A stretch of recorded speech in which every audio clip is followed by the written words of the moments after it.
So, Predator Killer of Killers really surprised me as a Predator film because one of which is there's so many Predator movies out there right now, and it's just kind of becoming like the idea of just milking a franchise. But Killer of Killers really surprised me as not just a really good action film, but also a great story on the Predator universe. So, in Killer of Killers, you're presented with three different warriors from different times. So you have a Viking, a samurai, and a World War II fighter pilot. So the thing is, all three of them connect in the end and face off to see who is going to be the killer of killers. First warrior we meet is Ursa. She's a Viking warrior. She, along with her crew and her son, go on a mission to hunt down the man that killed her father when she was a little girl. And when she was a little girl, her father told her to avenge him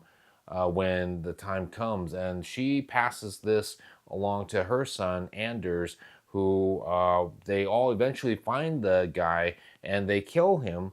But right before they could celebrate, the predator at that time shows up and completely annihilates her crew. And, even though she was able to take down the predator, which was a really cool fight too, her son Anders ended up getting killed trying to, fight off the predator.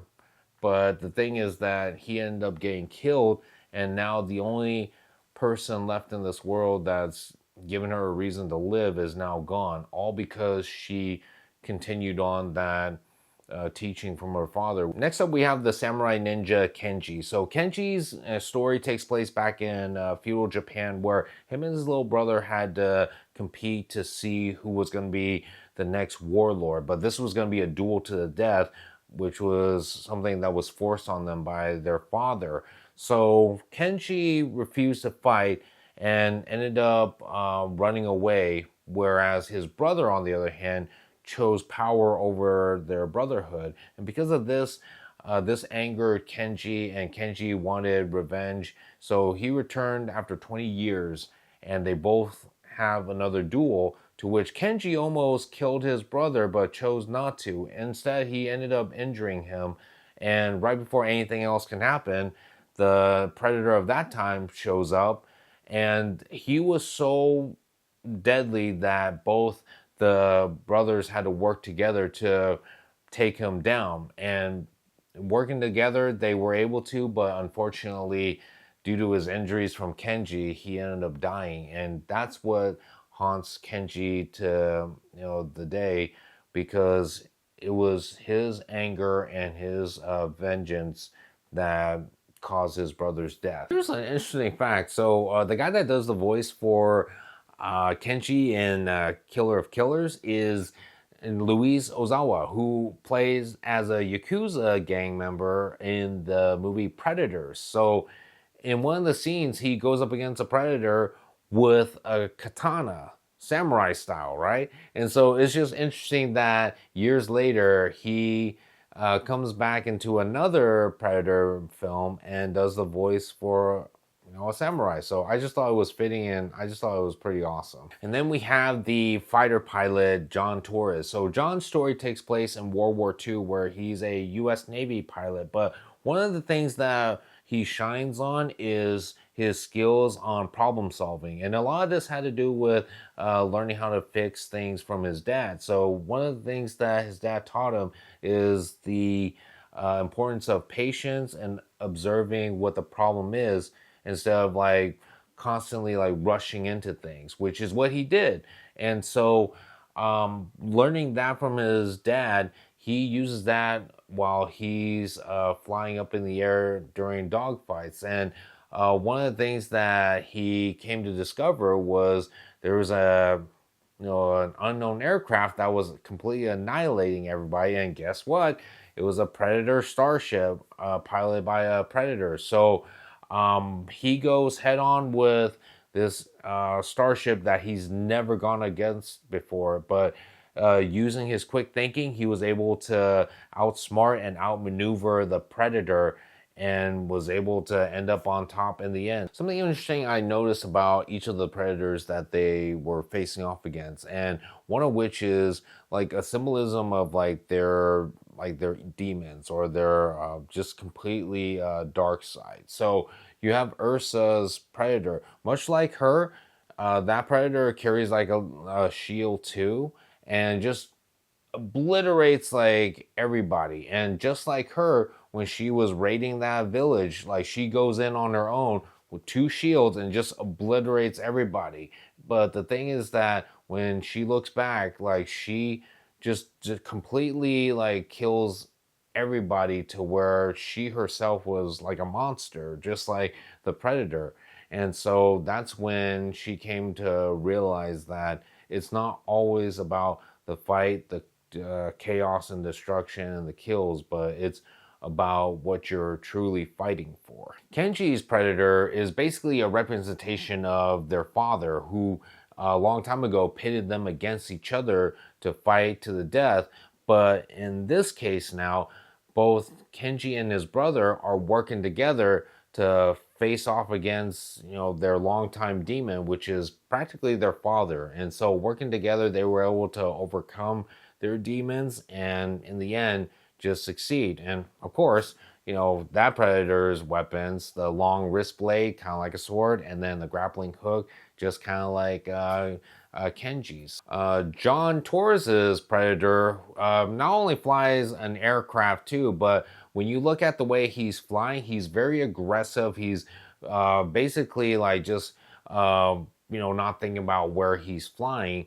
Whereas Torres, he's learned from his father to be more observant and more patient about things and being able to solve problems, to where he was able to overcome his predator and be able to end up being the last man flying. Okay, so now comes the big question. How do these three warriors from three different times are meeting up to compete to see who's going to be the killer of killers? Well, spoiler alert, cryogenic freezing. So the predators had this technology. So throughout the whole entire years, when they've been traveling to Earth and meeting and challenging different warriors, they actually collect them and freeze them until it's time to bring them out and just start fighting. So that's how were all able to meet up together. And now they're forced to either fight each other until there's one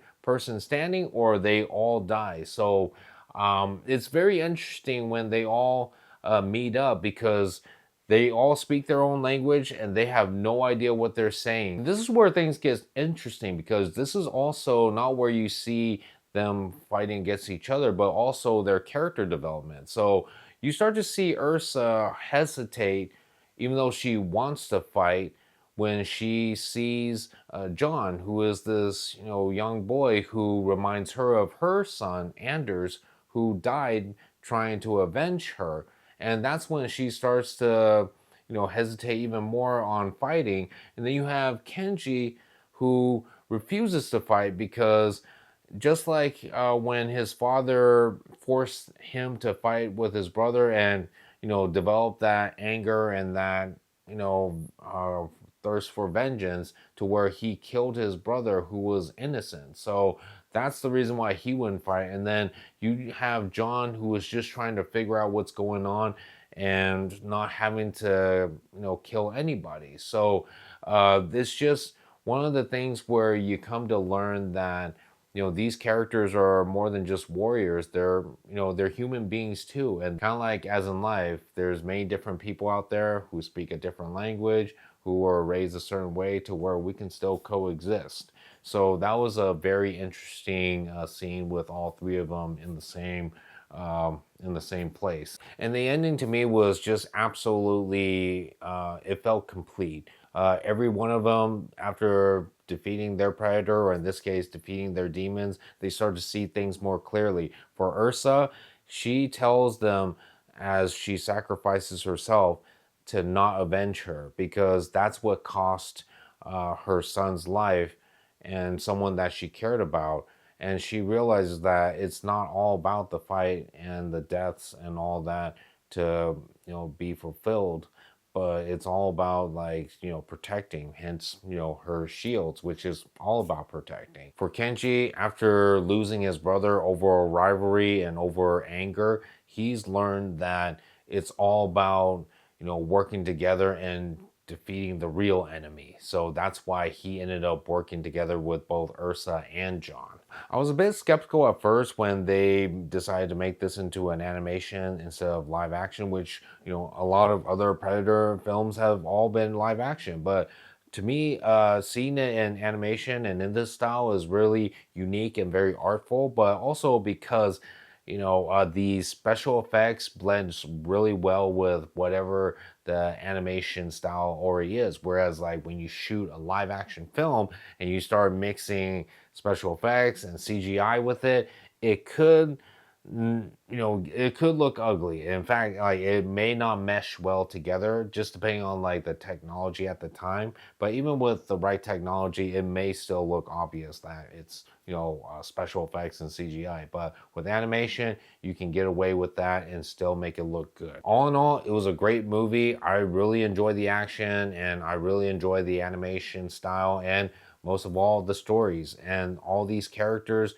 who were great warriors, but also, very flawed. But, they learned to overcome all that, face their demons, their predators, and be, the greatest warriors of all time. Otherwise, that's it for this review. Hope you guys found it helpful, and hope you guys enjoyed it too. If you guys did see this movie, let me know in the comments below what you guys thought about it, if you liked it or hated it, or if there's anything I missed. I'd love to hear from you guys. So also, if you guys haven't done so either, definitely click on that subscribe button.